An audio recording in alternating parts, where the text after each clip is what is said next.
Let op. Stem met uw verstand. Bibe baru no, bibe tijgyo no. Is je daarom zo met jugu jugu? Niet dat iedereen heeft met zijn verstand gestemd. Maar af en toe kirator dat. Kijk, kijk met me mee. In de verte ziet u een strand. Hè? Gewoon aangespoeld strand. En wanneer keer malik me, wanneer keer brother me, die tourist-minded is, Lorenzo, wilde daar activiteiten ontplooien. Voor het district, voor toeristen, voor mensen die komen richting Nikeri.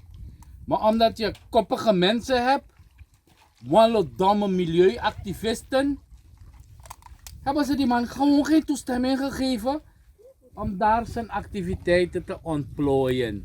De man had boten ingezet met zwemvesten, veiligheidsvoorschriften 100, toilet en al gebouwd. Maar milieuactivisten zonder verstand, met een holle hoofd, dit nog geen man. Toerisme, potentie, business, horeca bewandels, maar bokani keri. Maar jammer, die op de man, ik weet niet, ik denk dat het RO moet zijn hoor, commissariaat. Nou, dat ben de holverstandigen, de man zijn na verstand. Minister, toerisme of zomaar. Als jullie Lorenzo dat kunnen gunnen, dan maar behandeld jongen, dat voerus maar bakani keri. Horeca sector bewandeld, taxi bewandeld, nikeri ningbo gro. Maar nee, jammer dat anderen. De gens maar gewoon. En daarom ben ik vooruit.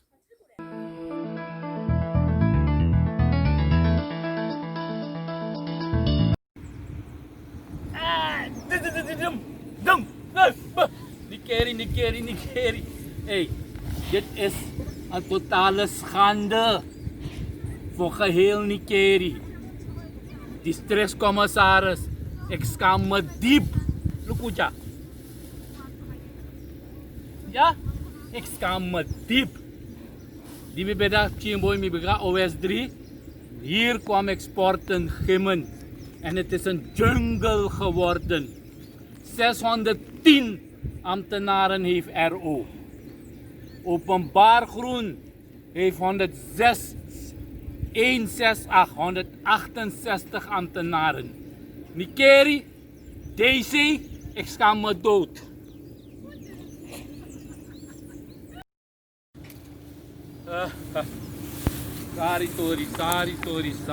Sorry, echt waar boy. Mescheng, Nikeri trouw een boezie jongens aan.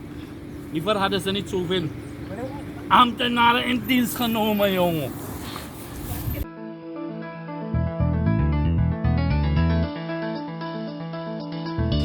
Ja, mijn mensen, een van de locaties, of een van de 7 pakketten, is bestemd voor de familie aan de Jakarta-weg.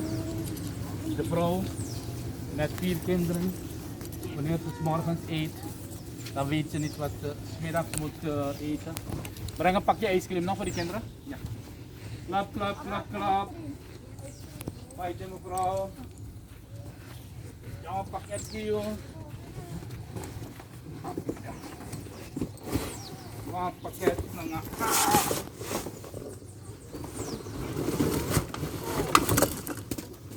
ja. Dit pakket. Heel veel spullen. Dat komt speciaal van dochter en schoondochter van Theo en Fausia. Dus dit is een pakket Juveni uit Nederland. Speciaal die dat team voor je. Oké, je hoort baby, je anu.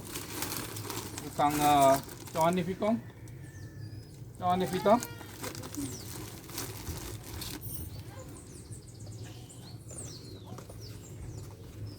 Ja, ijscream boy. Ja.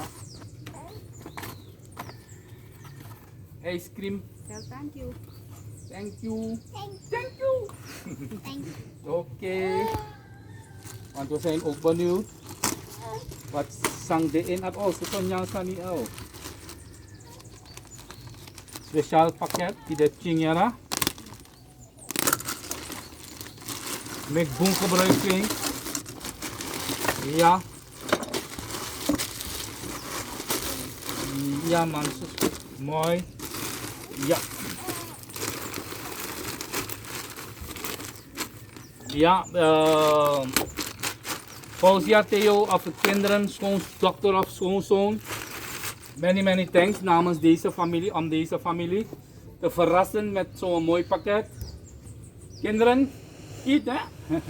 Fafu baby. We just want to ask if we can help Milton on Dr. Cat for this baby. That when we brush your band, she had them in there so. Sampai bisa, kom dichterbij toch? Saka konta.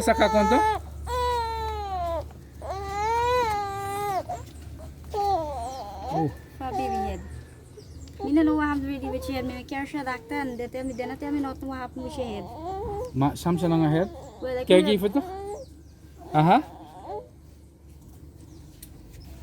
Just know what happened with your head. We don't really know what happened to your head. When we bathe him in lunch head, Yeah. she begin holla, squeal. Maar you gonna datra? Yeah, Oké, maar ede komt je morop bigi ha? yeah. Masan datra taki? Father Taki said that water or something is a shit. Water Yeah, who? some fox or something. Okay, no, all right. We go talk na nga about this, yes? Yes, Okay, it's very emergency. Okay. yeah. Fijne mensen, we zijn hier gekomen bij deze familie. Jullie kennen deze familie. We hadden een beet gebracht als een noodkreet.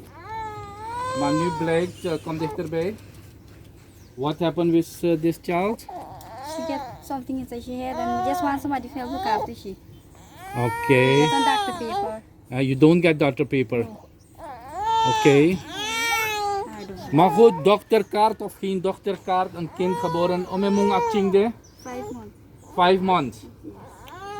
Alarm Nikeri, alarm MMC, kind geboren in Suriname, is een Surinamer.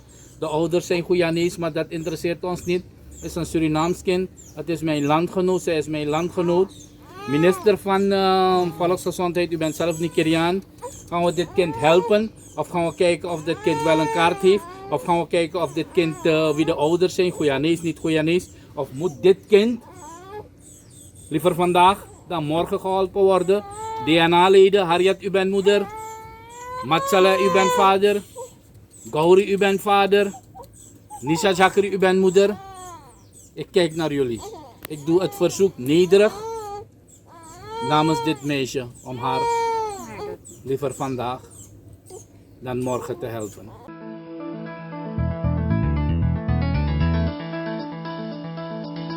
Ja, beste mensen. Mensen voor mensen, kinderen voor kinderen. Vandaag heb ik op bezoek Awish Algu. Helemaal vanuit Awaduzijnweg is mij komen bezoeken. En kinderen houden ook van mij dan, ja? Algu, Awish. Goed, ik heb ook een persoon. De man heet Rampadarat, de man die de scepter zwaait of in het bestuur zit van Adron. Is ook in mijn programma vandaag. En met hem gaan we praten over activiteiten van Adron, de ontwikkelingen, de laatste updates van Adron. Meneer Rampadar, het bestuurslid Adron, welkom. Mag ik van u horen, stand van zaken binnen Adron? Goed, dank u wel meneer Boudas. Ik ga u vertellen wat er op Adron gebeurt. SNRI is Stichting Nationale Reisonderzoek, laat het duidelijk zijn. Het is een reisonderzoek, ook maakt die stichting saaizaad voor de boeren. Gekwalificeerde saaizaad. Maar het probleem is meneer Monas, saaizaad, wij hebben geen grote velden om saaizaad te produceren. Vandaar hebben we een 16 hectare land gehuurd van Baitali en daarop maken we saaizaad. En verder wil ik u aangeven dat een Prins Bernhard polder is van de overheid. Wij hebben gemikt op die Prins Bernhard polder. Als wij het perceel daar krijgen, zouden wij genoeg saaizaad voor de boeren hebben. Mag ik u gelijk in de reden vallen? Als ik me niet vergis, de heer Mahesh Pal Singh die had 800 hectare ter beschikking gesteld, lijn 7-8. Daar ben ik niet op de hoogte van. Ik wil u wel aangeven dat we, wanneer wij Prins Bernhard polder hebben, Ja. dan zouden er genoeg zaaizaad zijn voor de boeren hier. Maar terrein is er niet, nogmaals zeg ik. 16 hectare hebben we gehuurd van Baitali en daarop wordt die zaaizaad vermeerderd. Het probleem is, er zijn aantal jaren dat SNRI geen gelden van de overheid krijgt om onderzoek te doen.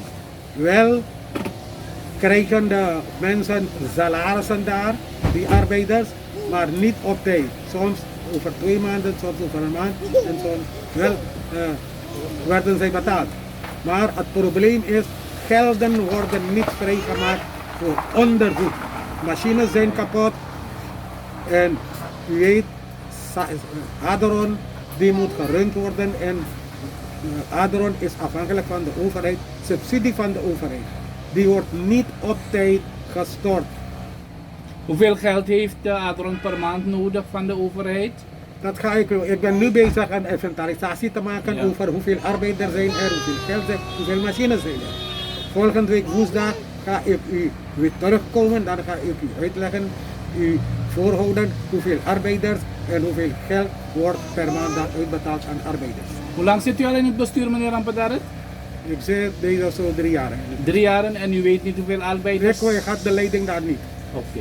Op dit moment heeft u de leiding. De leiding. Dus ik heb daar opdracht gegeven, alles in place te zetten en alles netjes overdragen aan mij. Mensen zijn dus daar bezig de zaak te inventariseren en de zaak wordt volgende week woensdag overgedragen aan mij. Officieel. Waar is meneer Gayadin?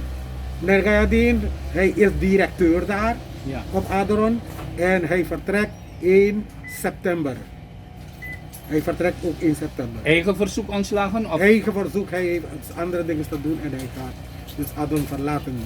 En de voorzitter van Adron, meneer Mahais Palsing? Hij heeft de voorzittershamer aan mij overgedragen. Ja. Dat is 4 weken geleden. Ja. En ik zwaai de schepter al daar. Wanneer gaat u overnemen, de leiding? Ik heb nu de leiding, Ja. maar ik heb daar opdracht gegeven nogmaals Ja. om te inventariseren Ja. en alles netjes overdragen aan mij. Die opdracht is daar gegeven en volgende week woensdag krijg ik alle informatie daar, alle documenten van Adon, zodat ik van alles op de hoogte ben. Andere informatie die u graag zou willen delen met de gemeenschap, meneer Rampadaret? Kijk, wanneer u ziet in het parlement wordt vaker dus melding gemaakt, die mensen kletsen daar, dat Adron niets doet. Ja. Maar als Adron geen middelen krijgt van de overheid, wat moet Adron doen? Onderzoek kan niet optimaal plaatsvinden. Er is maar 1 veredelaar, er moet nog 1 veredelaar aangetrokken worden van buitenland. Ja. En daarvoor heb je middelen nodig. Vorige regering heeft dus jarenlang geen middelen overgemaakt aan Adron om onderzoek te plegen aan die nieuwe reisrassen. En dat is die probleem van Adron. Die middelen zijn er niet. Er zijn genoeg deskundigen daar, maar die middelen zijn er niet. Machines gaan kapot, olie is er niet, alle soort werkzaamheden moet verricht worden en er is geen geld. En er wordt ook. De nieuwe minister is aangetreden, hij is in Nikeri geweest, heeft de VPP, ik ben ook voorzitter van de vereniging van paddyproducenten, mij uitgenodigd, maar hij heeft me 3 minuten laten praten. In 3 minuten kan jij dus niet alles voorhouden aan de minister, nieuwe minister. De minister zegt hij gaat wel, ik had de minister uitgenodigd om op Adron te komen zodat ik een presentatie kan houden en de minister goed op de hoogte houden wat daar allemaal rijdt en zei. Maar de minister is niet ingegaan erop. Later is de voorzitter van de Nationale Assemblée geweest in Nikeri.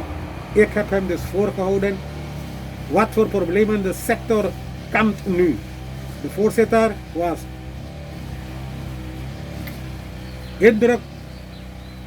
bijzondere indruk erover dat hij de informatie heeft van de vereniging dat wat in Nikeri gebeurt.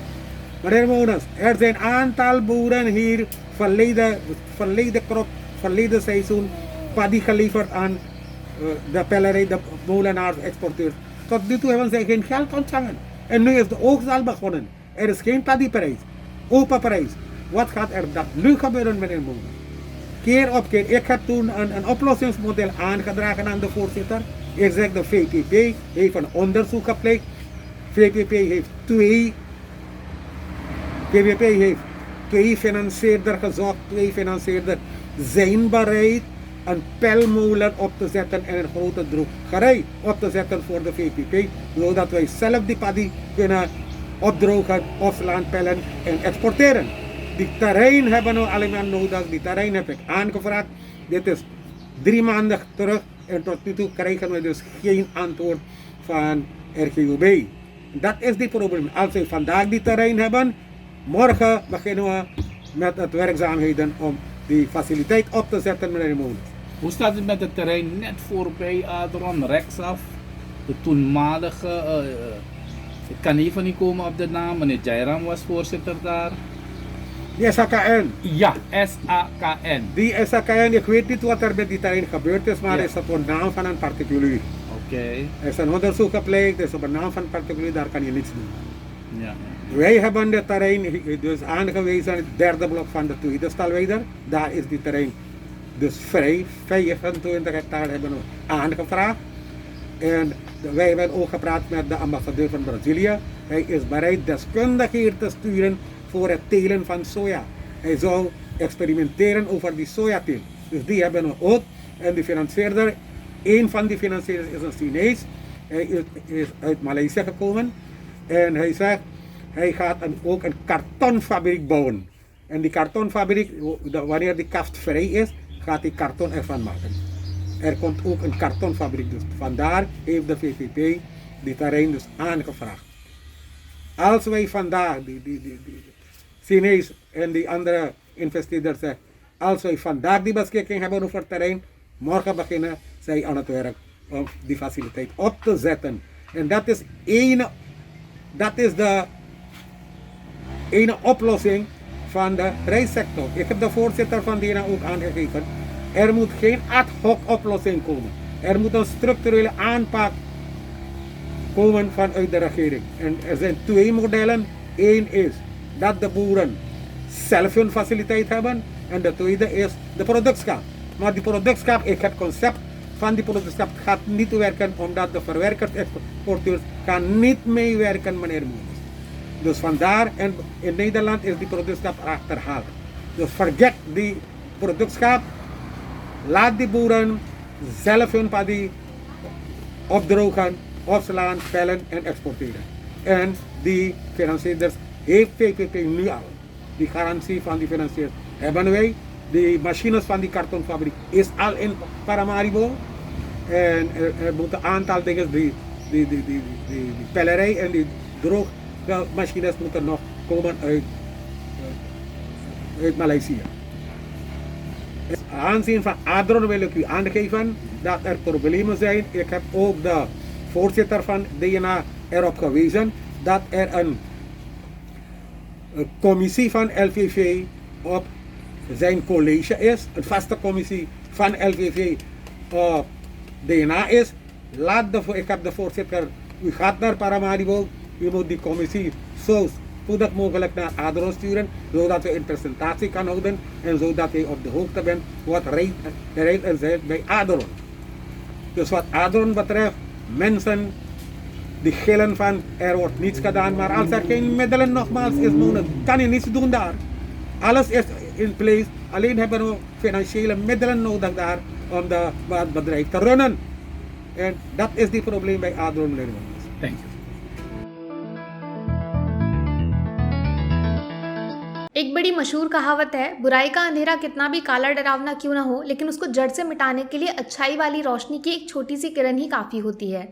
बस शर्त इतनी सी है कि आपके अंदर अंधेरे में आंखें खोलने की हिम्मत होनी चाहिए। सुशांत सिंह राजपूत एक ऐसा नाम जिसने बॉलीवुड के अंधेरे को दूर करने की एक छोटी सी कोशिश की थी, लेकिन घमंड और पैसे के नशे में चूर ऊंची ऊंची दीवारों के पार रहने वाले मुंबई के अमीरजादों ने हमेशा हमेशा के लिए उनके टैलेंट पे पर्दा डाल दिया। लेकिन सच को रोकने के लिए आप कितने भी ताले क्यों ना लगा दो या फिर रास्ते को तिरछे इन्हें नुकीले पत्थरों से क्यों ना सजा दो। इंसाफ का इरादा रखने वाले पैर खून खराबे से डरते नहीं हैं। CBI फॉर SSR 9 मामूली अक्षरों से बना ये छोटा सा शब्द अब इतिहास के पन्नों में दर्ज होने वाला है, क्योंकि इसके सहारे देश के 140 करोड़ लोगों को एक साथ जोड़ने जैसा असंभव काम आखिरी मंजिल तक पहुंच गया है। मुझे खुशी होती है बताते हुए कि इस बार राजनीति की रोटी सेकने वाले मक्कारों से और पैसे की धुन पर दुनिया को नचाने का सपना देखने वाले रईसों से भी ऊपर जीत हुई है इंसानियत के लिए दिन रात खड़े रहने वाले कुछ सच्चाई के सिपाहियों की, जिनका मकसद सिर्फ एक था, CBI फॉर SSR। जी हाँ, फैसला आ गया है और सुशांत का केस पूरे तरीके से CBI के हाथों में सौंप दिया गया है। मतलब षड्यंत्र और धोखे का खेल जो अब तक खेला गया उसका भांडा पूरी तरह फूट चुका है। दूसरी जीत ये भी है कि सुप्रीम कोर्ट ने साफ बुलंद शब्दों में आवाज ऊंची करके घोषित कर दिया है कि बिहार पुलिस का केस गलत नहीं था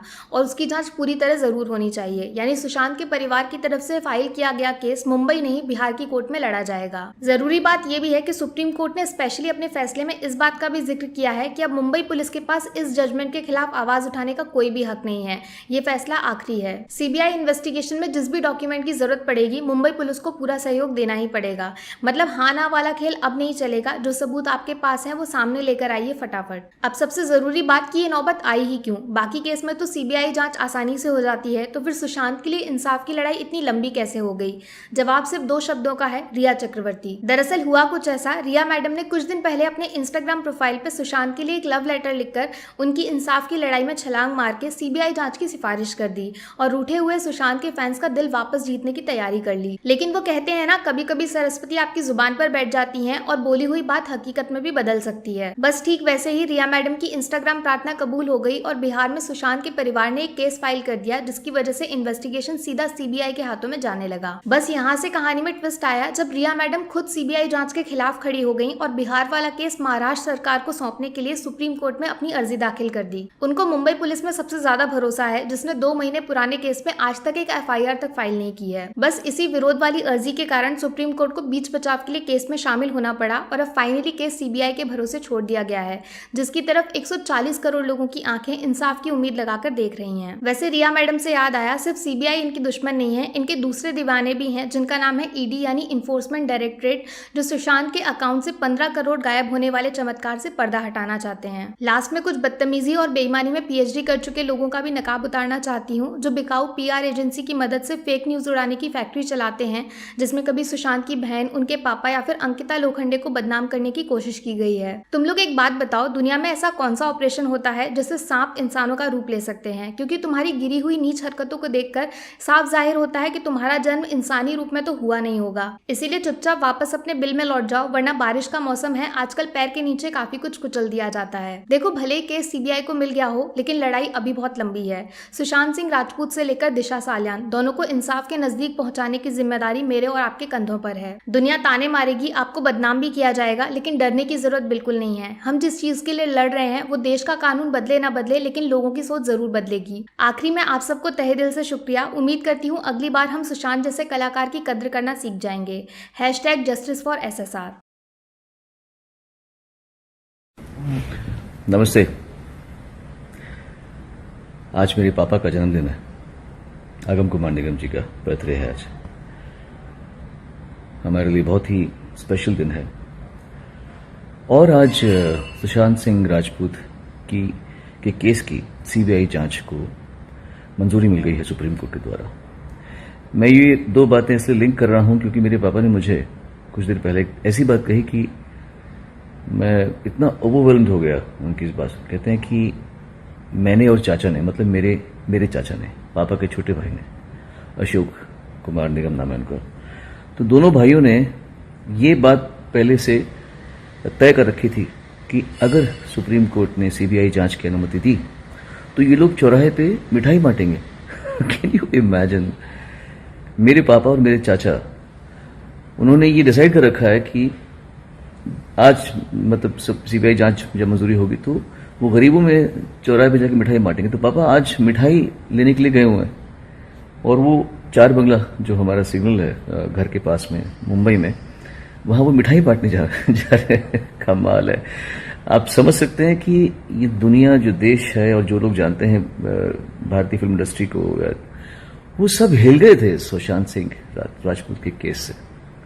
और मतलब एक जुट आवाज निकली लोगों की कि इस केस का नतीजा निकलना ही चाहिए। कौन दोषी है कौन दोषी नहीं है इस बारे में हमें बिल्कुल नहीं पता, लेकिन कम से कम ये बात तो है कि जैसे कुछ लोगों पे उंगली उठ रही है, अगर सीबीआई जांच होगी तो अगर वो बरी भी हो जाते हैं तो लोग कम से कम ये शक नहीं करेंगे कि उन्होंने कुछ हथकंडे अपनाए होंगे अपने आप को छुड़वाने के लिए। अगर ये केस मुंबई पुलिस के पास में रहता तो अगर किसी सो कॉल्ड जिस पे दोष दिया जा रहा है अगर वो छूट भी जाता, वो बरी भी हो जाता, तो लोग इस बात की अटकलें लगाते हैं कि इन लोगों ने कुछ जुगाड़ किया है, उसकी वजह से ये बच गए। तो ये एक अच्छी बात है और मैं सोचूंगा कि मुंबई पुलिस को भी बड़ा खुश होना चाहिए इस बात के लिए, और महाराष्ट्र सरकार को भी खुश होना चाहिए कि कम से कम अब जब उनके ऊपर कोई उंगली नहीं उठेगी, या वो जब मैं बुरी उम्मीद करता हूं कि इसमें कोई फाउल प्ले नहीं है, और जब वो छूट जाएंगे तो कम से कम दुनिया ये तो नहीं कहेगी कि तुमने इन लोगों ने कुछ आपस में किया होगा और इन्होंने सीबीआई की जांच से बचाया और खुद बच गए। तो ये एक तरीके से बड़ी अच्छी बात है सभी के लिए। जो लोग सुशांत सिंह राजपूत के लिए न्याय चाहते हैं उनके लिए भी अच्छी बात है, और जिन लोगों पे उंगलियां उठाई जा रही हैं उनके लिए भी अच्छी बात है, ये है कि नहीं।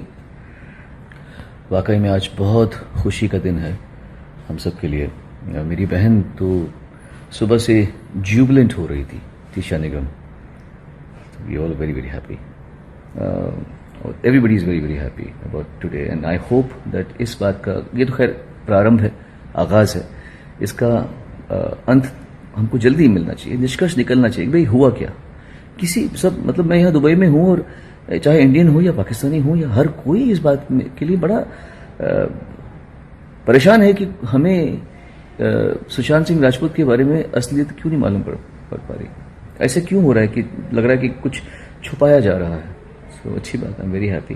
Thank you for the prayers and blessings for my father, जो आप लोग मुझे सोशल मीडिया के माध्यम से दे रहे हैं। Thank you. मैं अपने पापा को कन्वे कर लूँगा, और ख़ास तौर से मैं मुबारकबाद देना चाहूँगा दो लोगों को, इसमें पूरा बनता है, अर्नब गोस्वामी का और कंगना रनौत का।